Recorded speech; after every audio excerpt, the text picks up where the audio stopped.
مساء الخير، ازيكم حبايبي؟ عاملين ايه؟ معاكم جدة ملك، والنهارده معانا مثل شعبي جديد. طرفة، يعني مش مثل قوي جدا يعني، لا دي طرفة كده. المثل بيقول اللي يعيش مع المكرونة يصحى على الأرز. ودي كانت معنى المثل ده كانت حكاية راجل متجوز يعني، وكانت مأساة عايش فيها. المهم اعرفوا الحكاية.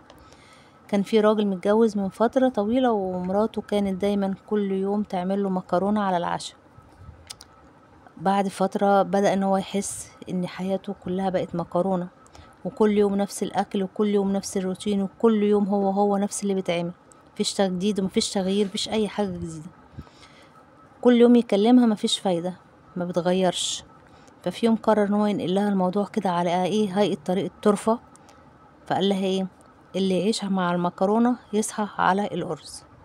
وكان قصده ان حياته بقت كلها مملة وتحتاج لتغيير، وده لازم. وطبعا هي مش فاهمة الكلام ده ومش حاسة بالموضوع ده. هي اللي يهمها ان هي خلاص بتعمل مكرونة كل يوم على العشاء وخلاص على كده. وطبعا المثل ده بيتقال لما الواحد بيحس ان حياته بقت مملة، والروتين اليومي يكون هو مسيطر على الحياة.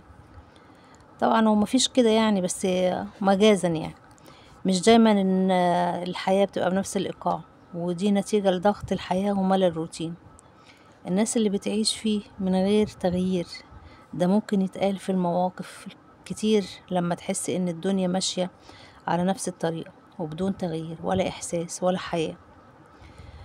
ودي كانت القصة والمثل. استنوني بقى في القناة مع جدتكم ملك، واشتركوا في القناة واكتبولي في رأيكم في التعليقات. والسلام عليكم.